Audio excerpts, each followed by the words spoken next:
Ah, les chats! Pour certains, ce sont des créatures un peu distantes, presque énigmatiques. Pour d'autres, ce sont carrément des membres de la famille. Mais si on met de côté les mèmes et les vidéos mignonnes, qu'est-ce que la science a vraiment à nous dire sur notre relation, finalement assez complexe, avec ces félins? C'est ce qu'on va voir ensemble en explorant les bienfaits, oui, mais aussi les responsabilités et les paradoxes assez surprenants de ce lien si particulier. C'est un peu le cliché, non? On a cette image du chien, loyal, exubérant, notre meilleur ami. Et puis le chat, lui, traîne cette réputation d'être plus indépendant, voire un peu indifférent. Mais est-ce que cette image tient vraiment la route? En réalité, comme souvent, c'est beaucoup plus nuancé. Alors, commençons avec un chiffre qui met tout le monde d'accord. Une très grande enquête internationale a montré que 98% des gens qui ont un animal de compagnie, que ce soit un chien ou un chat, affirment que cet animal améliore leur santé et leur bien-être. 98%, c'est quasiment un plébiscite. Donc, la vraie question, ce n'est pas chien contre chat, mais plutôt de comprendre l'impact hyper profond de ce lien entre l'humain et l'animal. D'accord, on se sent mieux, c'est une chose.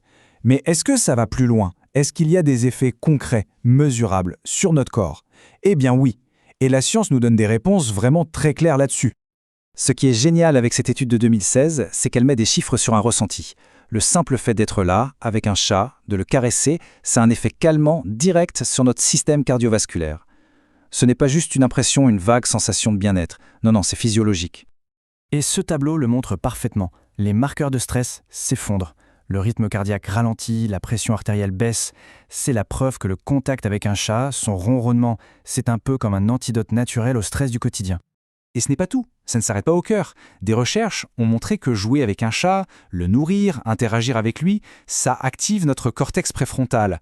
C'est, pour faire simple, le centre de commande de notre cerveau, celui qui gère la prise de décision, les interactions sociales. Donc, loin d'être une relation passive, le lien avec un chat, ça nous stimule, et de manière très positive.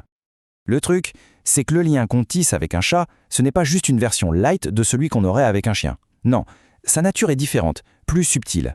Et c'est justement cette différence qui peut être incroyablement bénéfique dans certaines situations. Une étude de 2020 s'est penchée sur leur façon de communiquer avec nous par le regard. Et la différence est flagrante. Le chien, lui, va nous fixer de manière très directe. Le chat, c'est une autre histoire. Il communique par des regards plus courts, des clignements violents, des petits coups d'œil. C'est une approche beaucoup moins frontale.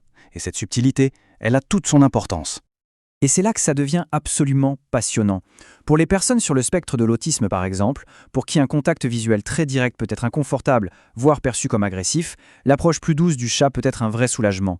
Ça permet de créer un lien, une connexion, sans la pression d'une interaction sociale dite classique.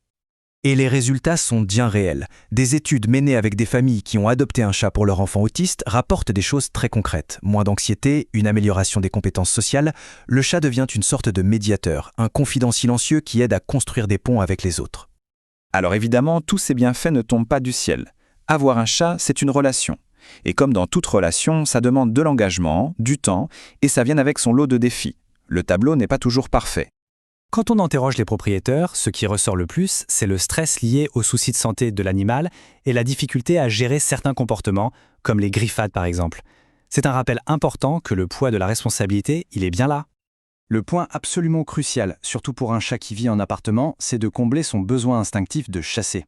Les vétérinaires sont unanimes, il faut au moins 20 à 30 minutes de jeu actif chaque jour. Ça peut être avec des cannes à pêche, des plumeaux, des lasers. Il faut aussi penser à varier les jouets pour éviter la lassitude et lui aménager des espaces en hauteur. C'est la clé pour avoir un chat bien dans ses pattes.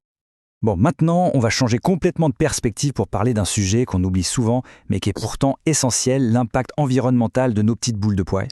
Le premier gros morceau, c'est leur alimentation. Une étude américaine a calculé que les chiens et les chats consomment à eux seuls entre 25 et 30% de la viande produite dans le pays. Et la production de cette viande, même s'il s'agit souvent de sous-produits, a une empreinte carbone qui est loin d'être négligeable. L'autre impact majeur, c'est celui sur la biodiversité. Il ne faut pas l'oublier, le chat est un prédateur redoutable. Une publication scientifique de 2016 a sorti un chiffre qui fait froid dans le dos. À l'échelle mondiale, les chats ont contribué à l'extinction de 63 espèces. C'est un chiffre qui nous force à réfléchir sur la place de nos animaux dans les écosystèmes. Heureusement, il existe des solutions pour limiter la casse. La plus importante, c'est la stérilisation, pour contrôler la population de chats errants. Ensuite, on peut faire attention aux périodes critiques pour la faune, comme la saison où les oiseaux font leur nid, et garder son chat à l'intérieur à ce moment-là. Enfin, choisir des aliments produits localement, ça aide aussi à réduire l'empreinte carbone globale. Alors, Après tout ça, qu'est-ce qu'on retient? Comment on pourrait résumer cette relation qui est à la fois si simple et si compliquée? C'est peut-être ça la conclusion la plus honnête. Oui, les chats nous font un bien fou. Ils nous calment, ils nous stimulent. Mais cette relation, elle n'est pas à sens unique.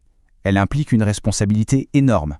Pour leur bien-être, bien sûr, mais aussi pour l'impact qu'ils ont sur le monde qui nous entoure. En fait, on peut voir notre lien avec les chats comme une forme de symbiose. Eux, ils profitent d'un foyer, de soins, de sécurité. Nous, on profite de leur présence apaisante. Mais pour que cette symbiose fonctionne et soit durable, elle demande de la conscience, de l'attention et un vrai engagement de notre part. Et tout ça, ça nous amène à une dernière question pour ouvrir un peu la réflexion.